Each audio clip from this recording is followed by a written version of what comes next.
Assalamualaikum dan salam sejahtera. Pada hari ini kita akan belajar tentang Bab 2 Aplikasi Teknologi 2.5 Reka Bentuk Aquaponik Tingkatan 2 bersama Cikgu Hani.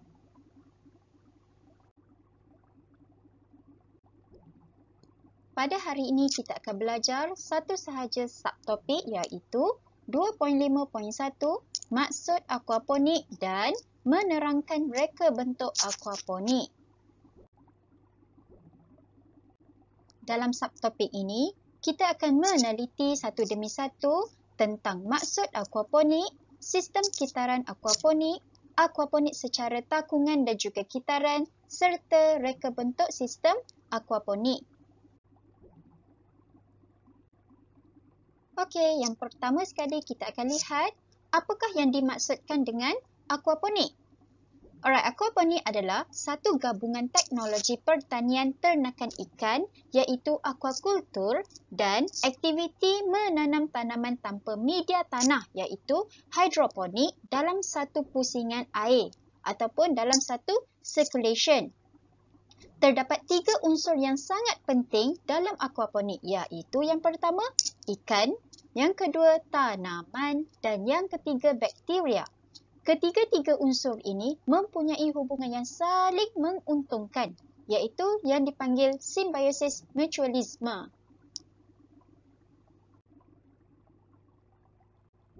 Teknologi aquaponik sesuai untuk penghasilan ikan ternakan dan sayuran di kawasan yang sesuai dan mempunyai ruang.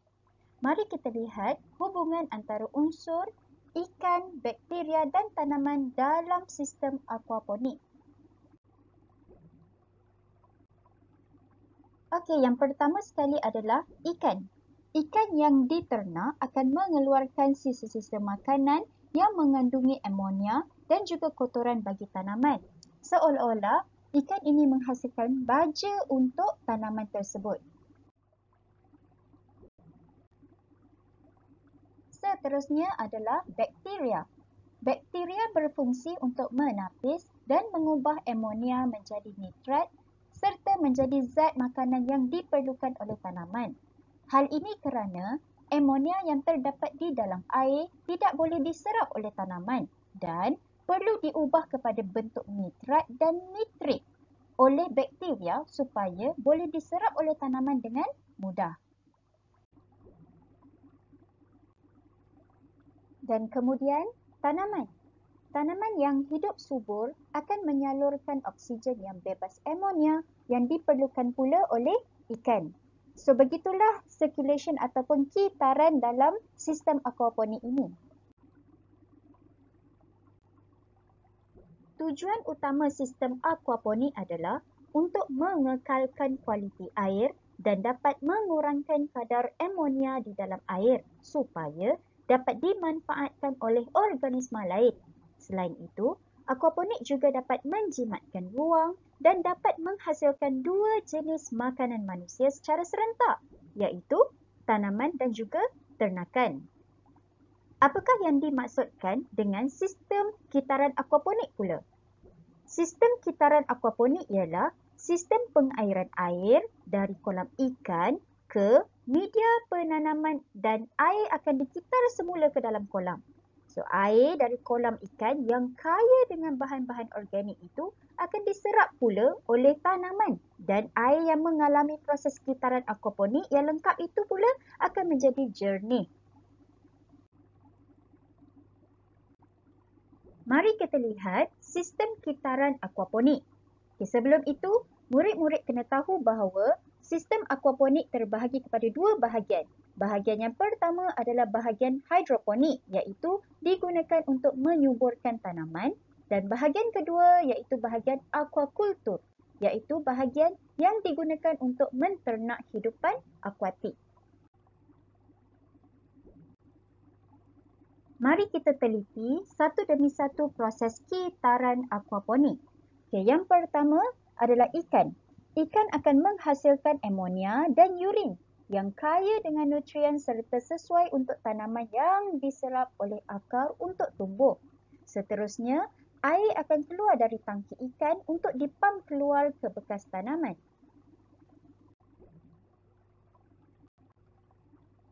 Yang ketiga, pam air akan menarik air dari tangki ikan ke bekas tanaman.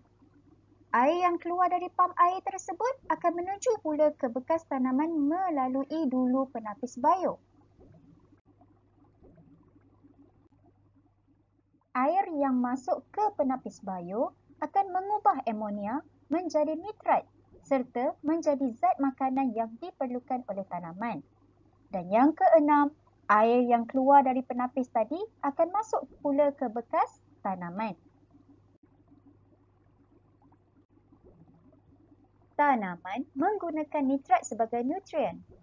Jadi, air yang mengalir akan disaring pula oleh media tumbuhan dan juga akar tanaman. Air yang disaring tadi akan menjadi bersih semula untuk kegunaan ikan. Dalam proses ini, hanya sedikit sahaja air yang terbuang. Dalam proses kitaran aquaponik ini, akan ada tanah ataupun lumpur yang terkumpul pada dasar kolam yang juga boleh digunakan untuk pembajaan tanaman. Ini adalah baja yang baik untuk tanaman yang mesra alam. Untuk pengetahuan murid-murid, aquaponik juga boleh dilakukan dalam dua cara, iaitu yang pertama secara takungan dan yang kedua secara kitaran. Untuk sistem aquaponik secara takungan, ia hanya menggunakan kolam, tangki ataupun bekas yang sama untuk ikan dan juga tanaman.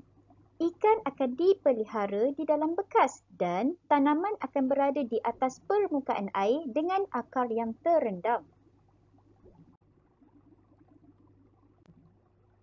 Untuk sistem aquaponik secara kitaran akan menggunakan dua bekas tangki, iaitu tangki ikan dan juga bekas tanaman secara berasingan. Cara ini mempunyai kelebihan dari segi penyediaan oksigen untuk akar tanaman supaya lebih terjamin dan membuatkan tanaman lebih sihat selain mengurangkan risiko busuk akar. Media tanaman yang digunakan seperti hidroton, kerikil ataupun media lain yang sesuai. Reka bentuk sistem aquaponik. Reka bentuk aquaponik adalah satu susunan komponen dan bahan aquakultur dengan sistem hidroponik. Jom kita lihat beberapa jenis ataupun model hidroponik yang boleh kita gunakan dalam mereka bentuk sistem aquaponik. Di sini terdapat 3 jenis model aquaponik yang boleh dipilih. Yang pertama, sistem raft. Yang kedua, sistem ebb and flow. Dan yang ketiga, sistem NFT. Okey, yang pertama sekali adalah sistem raft. Sistem raft. Raft ni adalah rakit.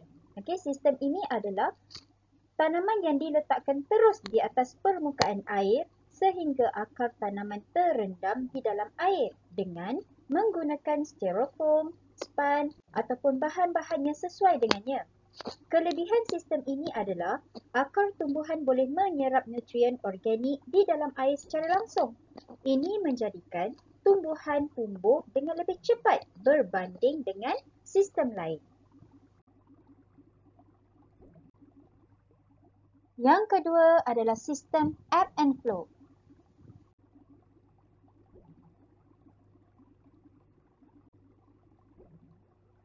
Sistem ebb and flow. Sistem ini juga dikenali sebagai sistem pasang surut. Sistem ini berfungsi dengan menggunakan alat yang dipanggil loceng sifon. Alat ini mengalirkan air dari media penanaman apabila air sudah memenuhi media penanaman. Loceng sifon bekerja dengan prinsip yang mirip sama dengan pelampung pada tangki simbah. Okey, tetapi bezanya pelampung akan hentikan air apabila sudah penuh. Tapi kalau loceng sifon ni, dia akan keluarkan air pula jika sudah penuh. So maksudnya bila air dah penuh di dalam bekas tanaman, dia akan flush out, keluarkan air tu masuk semula ke dalam bekas ikan tadi. Sistem ebb and flow ini adalah sistem aquaponik yang sederhana sahaja jika dibandingkan dengan sistem raft dan juga sistem NFT. Dan akhir sekali adalah sistem NFT.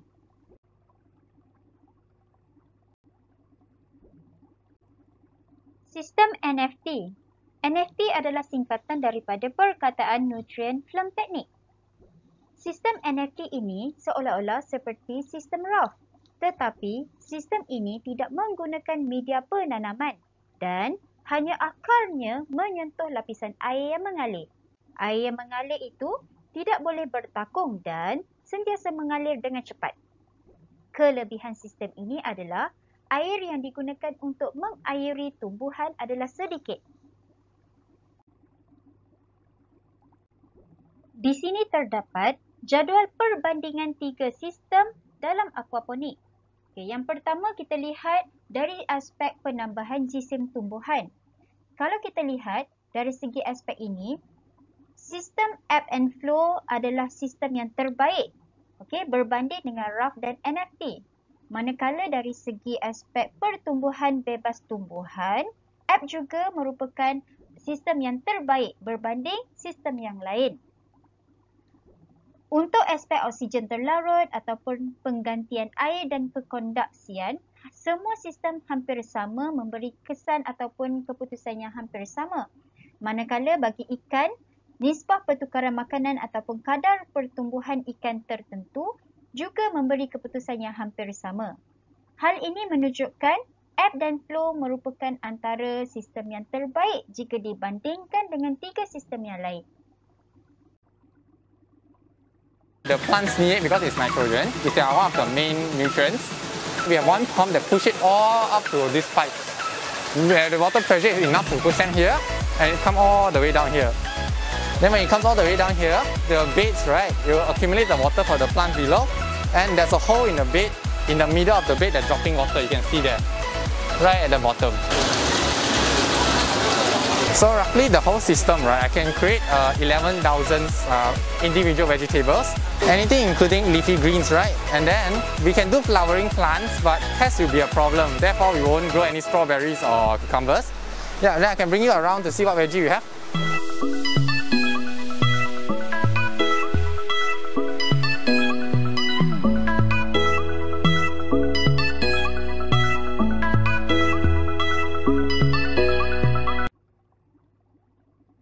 Okey, di sini ada contoh soalan PT3 untuk bahagian A. Murid-murid boleh cuba jawab ya.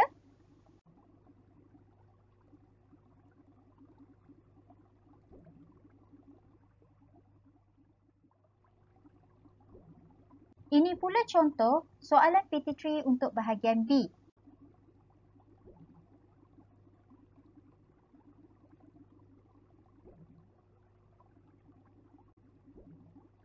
Sekian sudah sesi pembelajaran kita pada hari ini. Tahniah dan juga terima kasih kerana mengikuti pembelajaran kita dan jumpa lagi dalam kelas seterusnya. Bye!